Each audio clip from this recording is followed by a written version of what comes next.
Bismillahirrahmanirrahim. Alhamdulillahirabbil alamin. Wassalatu wassalamu ala Rasulillah wa ala alihi wa sahbihi wa ala ba'd. Kita lanjutkan pelajaran kita dalam baca kitab Majmu' Fatawa Al-Muslim.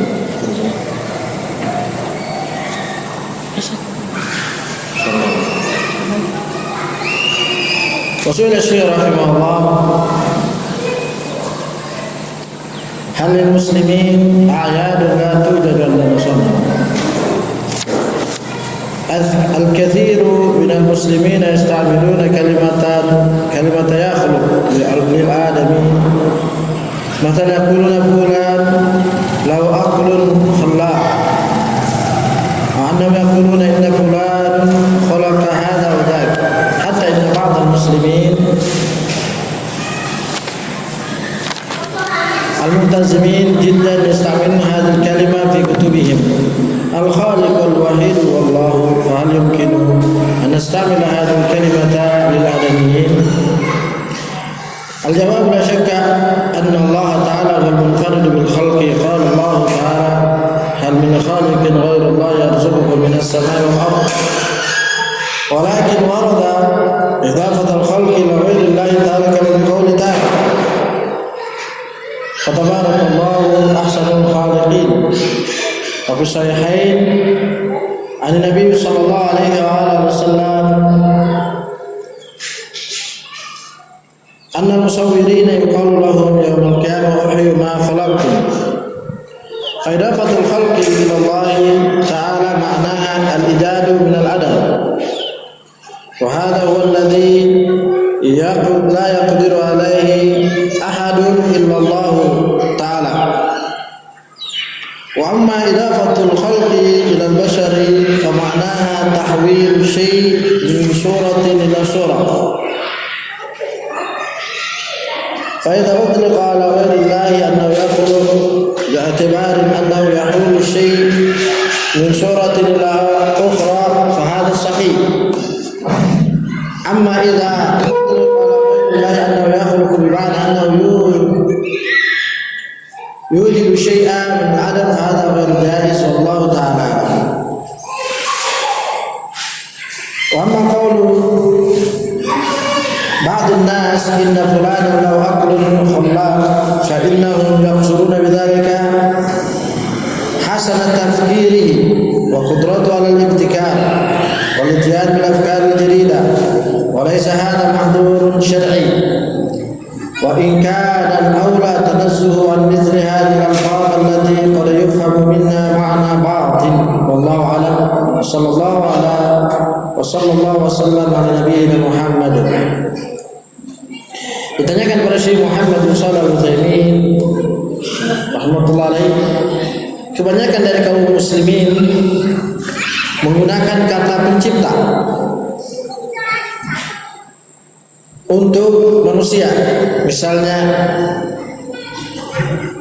mereka mengatakan fulan itu memiliki akal yang pencipta, yaitu dia memiliki akal yang bisa menciptakan ide-ide yang cemerlang. Atau mereka mengatakan sesungguhnya fulan telah menciptakan ini atau itu.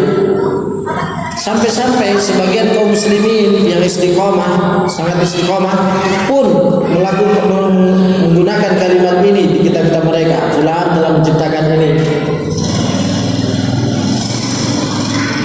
Padahal pencipta yang abadi, pencipta satu-satunya adalah Allah Azza wa Jalla. Pertanyaannya, apakah mungkin bagi kami untuk menggunakan kalimat ini pencipta kepada manusia? Nah begitu. Misalnya pencipta lagu Indonesia Raya, W.R. Supratman misalnya begitu. Yang menciptakan pesawat ini Habibie misalnya, pesawat Gatot Kaca, begitu misalnya. Apakah hal ini boleh bagi kami menggunakan kalimat itu? Beliau menjawab rahimahullah, tidak ada keraguan bahwa bahwasanya Allah Azza wa Jalla adalah satu-satunya pencipta.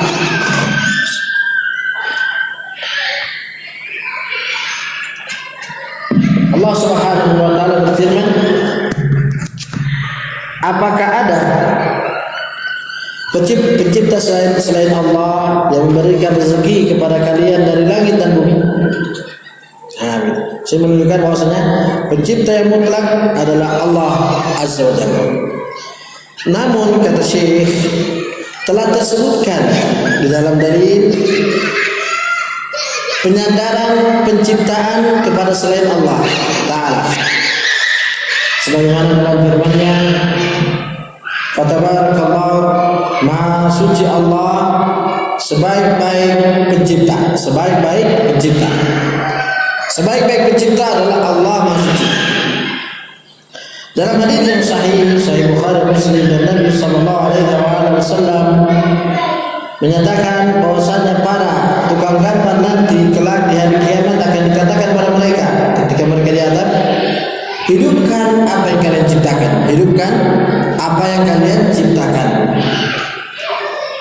Nah, begitu ya.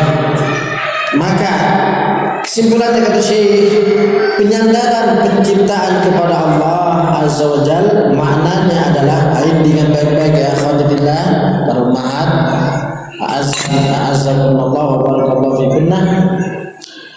Penyandaran penciptaan kepada Allah Azza wa Jalla maknanya adalah membuat sesuatu dari yang tidak ada pada asalnya, menjadikan sesuatu yang baru yang pada asalnya tidak ada sebelumnya. Nah, ini penyandaran penciptaan pada Allah, bahwa satu-satunya Allah pencipta, yaitu Allah menciptakan sesuatu yang mana sesuatu itu asalnya tidak ada sama sekali. Nah, gitu ya.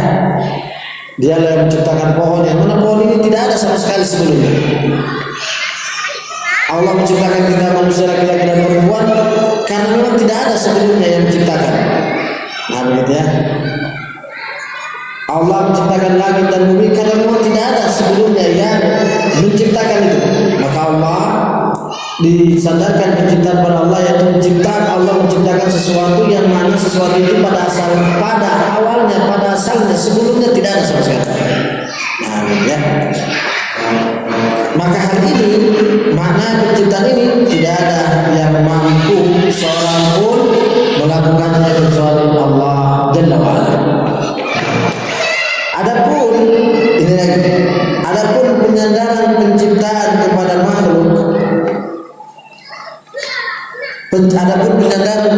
kepada makhluk, maknanya adalah perpindahan sesuatu benda, zat, dari satu bentuk ke bentuk yang lain. Nah, itu penyandaran penciptaan kepada makhluk manusia, maknanya adalah perpindahan sesuatu dari suatu bentuk ke bentuk yang lain. Nah, gitu ya. Misalnya menciptakan pesawat Pak Habibie, pesawat Gatot Koco misalnya ya. Nah, Pak Habibie itu menciptakan dengan bentuk memindahkan sesuatu dari bentuk satu ke bentuk yang lain. Kan bahan-bahannya kan dari Allah semua. Cuma dia olah bahan-bahan tersebut yang asalnya dari Allah, yang mana ini bahan-bahan tersebut tidak ada yang menciptakan sebelumnya selain Allah. Sebelum Allah tidak ada, karena Allah satu-satunya yang menciptakannya. Nah, sesuatu yang telah Allah ciptakan ini, Habibie misalnya, Habibie mengolahnya dari besi dijadikan ini karet, jadi ban, kemudian steel, apa semuanya, kasih bor, apa semuanya, olah saja. Jadi kursinya yang tadinya cuma dari kulit, jadilah kursi besar, sedemikian rupa jadi besi, jadi kursi, kabinnya, bagasinya, bannya, pilot, tempat setir pilotnya, seterusnya. Itu semua bahan-bahan yang diolah. Nah, dan sesuatu menjadi sesuatu yang lain. Nah, gitu ya. Begitu pula HP. Ini ada kacanya, ada bahan plastiknya, ada bahan ininya. Ini kan perpindahan semua saja. Perpindahan suatu benda dari bentuk satu ke bentuk yang lain. Nah, begitu ya. Begitu. Ini mau maksudnya didaur ulang. Ya. Maka itu maknanya. Sehingga apabila disandarkan kepada selain Allah, dimutlakan kepada selain Allah, maka apabila dimutlakan kepada selain Allah, bahwasanya dia menciptakan sesuatu dengan tinjauan, dia memindahkan sesuatu dari bentuk satu ke bentuk yang lainnya, dari bentuk satu ke bentuk yang lainnya, maka nama penciptaan ini benar, nama penciptaan ini benar. Ya. Yang pertama kali membuat kapal selam, menciptakan kapal selam, bulan.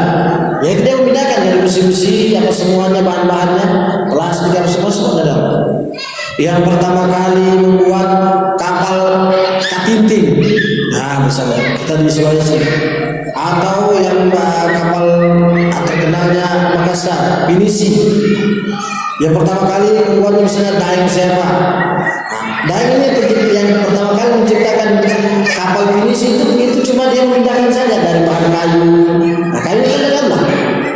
Tidak bisa itu Daeng itu dia buat itu, dia ciptakan kayu.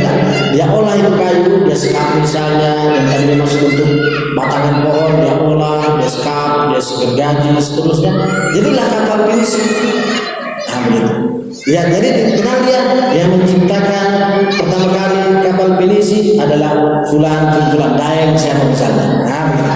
Tapi dia dimutlakan penciptaan itu adalah dari sisi dia memindahkan suatu benda dari satu bentuk ke bentuk yang lain. Nah, begitu ya. Adapun jika maka ini benar pemutlakan tersebut kepada selain Allah. Adapun jika dimutlakan kepada selain Allah, bahwasanya dia menciptakan sesuatu yang pada asalnya tidak ada, kemudian menjadi ada, maka ini tidak boleh. Maka ini tidak boleh kepada selain Allah. Ya, nah, begitu. Wallahu ta'ala alam. Ini berkata Syekh Muhammad bin Shalih Al-Utsaimin dalam kitab Qaulul Mufid, Syarah Kitab Tauhid di 186. Dan beliau juga menjawab di dalam Fatwa Islam Soal dan Jawab. Beliau mengatakan lagi, adapun perkataan sebagian manusia, sesungguhnya fulan memiliki akal yang menciptakan, akal ide-ide yang bisa menciptakan sesuatu. Maka sesungguhnya maksud mereka dengan perkataan tersebut adalah husna tafkiri, bagusnya pemikiran dia, ide-idenya itu cemerlang, inovasinya, sensasinya, penelitiannya itu bagus. Ada saja ide-idenya yang cemerlang, yang brilian, yang jos, mantap. Nah itu maksudnya. Wa qudrati al-ibtikar, dan kemampuan dia untuk memulai, kemampuan dia untuk bersegera di dalam membuktikan ide-idenya itu. Nah, misalnya punya ide ini dan itu misalnya. Bagaimana kalau kita buat ini, kalau kita buat ini, itu. Ini dia mempunyai ide-ide cemerlang. Walitian bil afkar jadidah, dan maksud juga dari perkataan mereka itu yaitu dia mampu untuk membuat terobosan pemikiran-pemikiran yang terbaru. Ya, diupdate terus. Ya, diupdate terus. Falaisa fi hadzal mahdzur syar'i. Kalau maksudnya seperti ini, perkataan mereka ini tidak ada larangan secara syar'i. Tidak ada yang melanggar syar'i padanya. Lafaz tersebut, walaupun yang lebih pantas, yang lebih afdol, yang lebih utama menjauhkan diri dari lafaz-lafaz semisal ini yang terkadang orang memahami makna yang batin. Oh itu sang pencipta, oh itu sang penguasa. Walaupun dihindari kalimat tersebut, ya lebih utama. Wallahu a'lam wa sallallahu wasallam ala nabiyina Muhammad. Nah, gitu. Jadi kalau ada orang mengatakan bahwa ini fulan memiliki akal yang menciptakan, nah maksudnya maknanya bagus ide-idenya, cemerlang, kemampuan dia untuk berinovasi, bersensasi, itu mantap.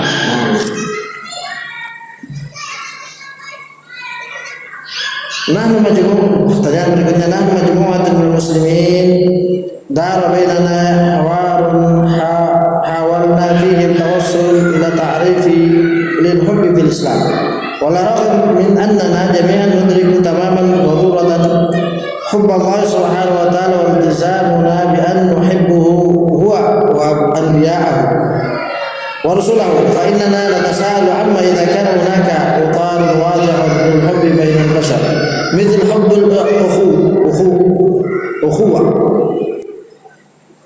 حب الأخوة في المسيحية وليس النوع الرومانسي. قال البعض بأن الحب لا يوجد إلا في نطاق الأسرة وكل ما عدا ذلك ما هو إلا احترام وصداقة وما إلى ذلك. وتساءل البعض عما إذا كان الحب يقتصر فقط على الزوج والأبناء. وتساءل آخرون عما إذا كان الحب يمكن أن يكون مشروطا أم لا. ورأي آخر يقول بأن الحب حسب التعبير الشائع ما هو إلا بدعة تقوم على تقصص الخيانة والفلسفة المسيحية. وقد بحث كثير منا في مصادر مختلفة للتوصل إلى إجابة ولكن لم نعثر على إجابة قاطعة حتى الآن. هل يمكنك أن تساعدنا؟ الجواب أيتها السائلة الكريمة السلام عليك ورحمة الله وبركاته. وبعد فإن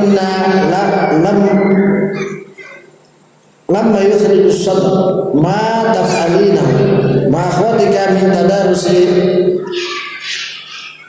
من تدارس لأمور الإيمان والإسلام ومن ذلك مناقشتكم لأمر المحبة. ولا شك أنك وإخوانك وأخواتك تدركين أهمية كلام العلماء في فضل النزاعات وأهمية الرجوع إلى كلامهم في فهم القضايا الشرعية. ونحن ننقل لك هنا شيئا من كلامهم في أنواع المحبة وأقسامها حتى تنجلي لكم القضية بإذن الله. أنواع المحبة وأحكامها تنقسم المحبة إلى محبة خاصة ومحبة مشتركة. والمحبة الخاصة تنقسم إلى محبة شرعية ومحبة محرمة.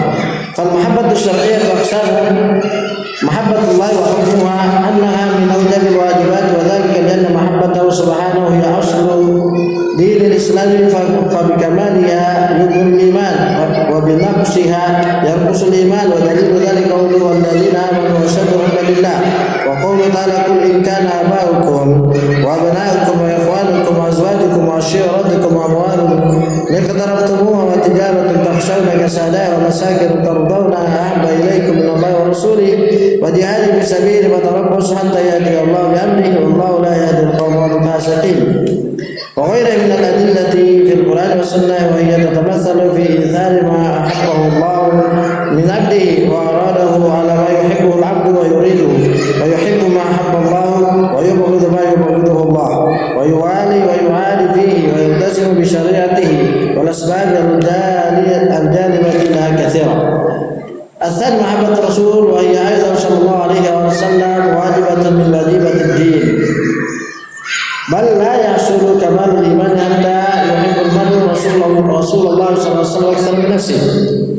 كما في الحديث قال رسول الله صلى الله عليه وسلم لا يؤمن أحدكم حتى يكون أحب إليه من ولده ووالده والناس أجمعين. رواه مسلم رقم 44. وحديث عبد الله بن هشام رضي الله تعالى عنه قال كنا مع النبي صلى الله عليه وسلم وهو آخذ بيد عمر بن الخطاب رضي الله تعالى عنه فقال له عمر يا رسول الله لأنت أحب إلي من كل شيء إلا من نفسي. فقال النبي صلى الله عليه وسلم لا والذي نفسي بيدي حتى أكون أحب إليك من نفسك. فقال له عمر فإنه الآن والله لأنت أحب إلي من نفسي. فقال النبي صلى الله عليه وسلم الآن يا عمر. وهذه المحبة تابعة لمحبة الله تعالى وتتمثل في متابعة متابعته صلى الله عليه وسلم وتقديم قوله على قول غيره. الثاني محبة الأنبياء والمؤمنين وحكمها واجبة لأن محبة الله تعالى تستلزم محبة أهل طاعته، وهؤلاء هم الأنبياء والصالحون، ودليله قوله صلى الله عليه وسلم من أحب في الله أي أحب أهل الإيمان بالله وطاعته من أجل ذلك، ولا يكتمل الإيمان أيضا إلا بذلك ولو كثرت صلاة الشخص وصيامه، كما قال عمر بن الخطاب رضي الله تعالى عنه قد رأيتنا في عهد رسول الله صلى الله عليه وسلم وما منا أحد يرى أنه أحق بديناره ودرهمه من أخيه المسلم، والمحبة المحرمة منها ما هو شرك، وهو أن تحب من دون الله شيئا كما يحب الله تعالى، وهو قد اتخذ ندا وهذا شرك محبة أكثر أهل الأرض، قد اتخذ أبدانا بالحب وتعظيم ومنها ما هو محرم دون شرك، وذلك من يحب أهله أو ماله أو عشيرته وتجارته ومسكنه فيؤثرها أو بعضها على فعل ما أوجب الله عليه من الأعمال كالهجرة والجهاد ونحو ذلك، ودليل قوله تعالى قل إن كان آباؤكم إلى قوله تعالى أحب إليكم من الله ورسوله وجهاد في سبيله فتربصوا حتى يأتي الله بأمره والله لا يهدي القوم الفاسقين. وهذا الذي مضى هو المحبة الخاصة بأقسامها. أما المحبة المشتركة فهي ثلاثة أنواع، أحدها طبيعية كمحبة الجاعي للطعام وضعبان للماء، وهذه لا تلتزم التعظيم فهي مباحة. الثاني محبة الرحمة وشفقة كمحبة الوالد لولده الطفل، وهذه أيضا لا تستلزم التعظيم والإشكال فيها. الثالث محبة أنس والألف كمحبة المشتركين في صناعة أو علم أو مرافقة أو تجارة أو سفر بعضهم بعضا، وهذا أنواع التي تصل للخلق بعضهم بعضا، وكمحبة الأخوة بعضهم لبعض ووجودها فيهم لا يكون شركا في محبة الله. ونرجو بهذا التقسيم والشرح أن تكون الحجة قد اتضحت لكم، ونسأل الله تعالى أن يوفقنا وإياكم لكل خير، وصلى الله على نبينا محمد صلى الله عليه وسلم. من مراجعة الماضي كتاب تيسير العزيز الحميد باب ومن الناس من يتخذ من دون الله أندادا. Tanyakan kepada Syekh rahimahullah, kami sejumlah kaum muslimin terjadi diskusi antara kami berkaitan dengan komunikasi yang terjadi di antara kami, yaitu komunikasi dalam diskusi tersebut. Diskusi tersebut yang terjadi pada kami yaitu pengertian cinta karena Allah, cinta dalam Islam, mana cinta dalam Islam, dan disesalkan bahwasanya di antara kami sesungguhnya seluruhnya kami telah memahami secara sempurna darurat mencintai Allah Ta'ala, dan kami pula telah memahami dengan sempurna untuk kami mencintai Allah, para nabi dan para rasul. Maka kami pun saling bertanya,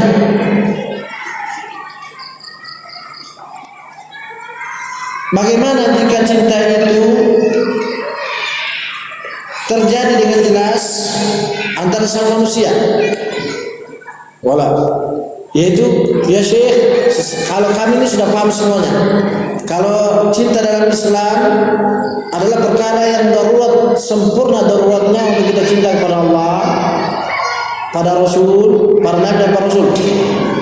Sekarang yang menjadi diskusi kami saling bertanya sama kami adalah penjelasan yang sejelas-jelasnya tentang rasa cinta sama manusia, seperti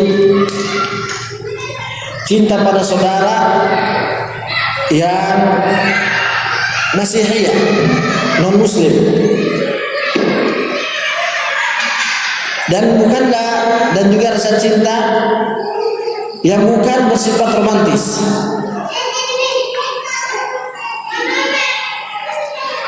Sebagian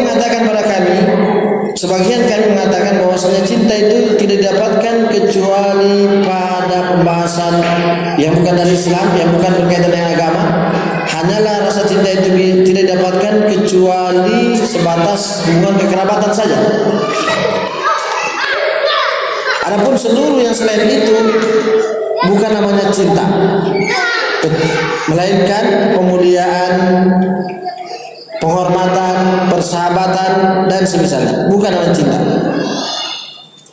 Dan sebagian kami saling bertanya tentang makna cinta yang menyatakan bahwasanya cinta yang tidak kaitan dengan Islam hanya berhenti, hanya ruang lingkupnya pada suami dan anak-anaknya saja, atau seorang suami kepada istri dan anaknya saja, itu namanya cinta, pada yang lainnya tidak. Sebagian mengatakan begitu di antara diskusi kami. Sebagian yang lain juga menanyakan bagaimana jika cinta itu saja antara suami dan istri, apakah itu jadi dikategorikan cuma batas itu saja cinta? Sebagian yang lain mengatakan bagaimana dengan cinta itu, apakah cinta itu ada syaratnya ataukah tidak? Sebagian mengatakan, sebagian memandang dengan mengatakan bahwasanya cinta itu tidaklah dalam Islam, selain Islam yang tidak berkaitan dengan Islam, tidak ada kalimat cinta itu yang ungkapan tersebar sekarang, tidaklah itu adalah perkara bid'ah. Sebagian yang hadir dalam majelis tersebut mengatakan perkara cinta yang tidak berkaitan dengan Islam, yang tidak dikaitkan dengan agama, maka itu perkara bid'ah. Dia membawakan dengan kisah-kisah yang khayal, yaitu kisah-kisah yang tidak jelas, falsafah, filsafat Masehiya dari orang-orang Nasrani. Dan kebanyakan dari kami telah membahas makna cinta ini di banyak referensi yang berbeda-beda, sehingga mereka mendapatkan jawaban tersebut. Akan tetapi sampai sekarang kami tidak bisa mendapatkan kesimpulan yang kokoh, yang mantap, yang lapang, yang betul-betul memuaskan tentang makna cinta ini. Nah, mereka pusing dengan makna cinta ini. Tanyakan kepada Syekh. Maka pertanyaannya, apakah memungkinkan engkau Syekh untuk menolong kami, membantu kami dalam memberikan pemahaman tentang cinta ini? Nah, kalau cinta dalam agama paham mereka. Cinta selain agama ini karena persaudaraan, karena persahabatan, karena itu kepada lawan jenis.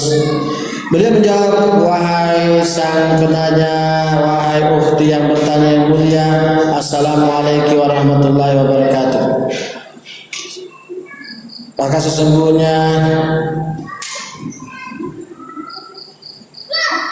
telah menginginkan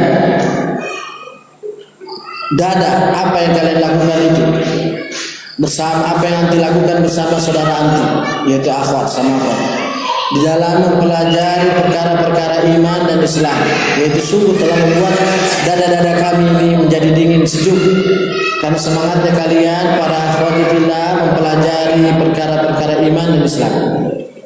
Di antara yang menunjukkan hati kami, kata Syekh, kepada para wanita-wanita tersebut, yaitu kalian berdiskusi sama kalian tentang makna cinta, dan tidak ada keraguan bahwasanya anti dan saudara-saudara anti telah memahami pentingnya perkataan para ulama di dalam menyelesaikan perselisihan, dan pentingnya, dan tidak keraguan bahwa kalian juga telah tahu, telah mencapai, telah memahami, paham benar pentingnya untuk kembali kepada perkataan para ulama di dalam memahami makna-makna syariat. Maka kami akan menukilkan pada kalian di sini sedikit dari perkataan para ulama tentang pembagian cinta, macam-macam cinta dan pembagiannya, sehingga bisa menjadi jelas bagi kalian permasalahan ini insyaallah. Kemudian beliau menjawab, macam cinta dan pembagian cinta, mahabbah dan hukum-hukumnya terbagi menjadi dua. Yaitu cinta yang bersifat khusus dan cinta yang berserikat. Waduh, ini waktunya habis sudah. Insyaallah pertemuan berikutnya ya. Karena sudah jam 6. Nah, Nah ya, insyaallah pembagian cinta ini pertemuan berikutnya. Karena panjang dan sampai ada nanti. Waduh, nah siap-siap nanti para mahat di rumah. Insyaallah kita lanjutkan pertemuan berikutnya pembagian cinta mahabbah yang akan dijelaskan oleh Syekh Muhammad bin Shalih Al-Utsaimin. Sampai di sini wallahu a'lam bishawab. Subhanakallahumma wa bihamdika asyhadu an la ilaha illa anta astaghfiruka wa atubu ilaik.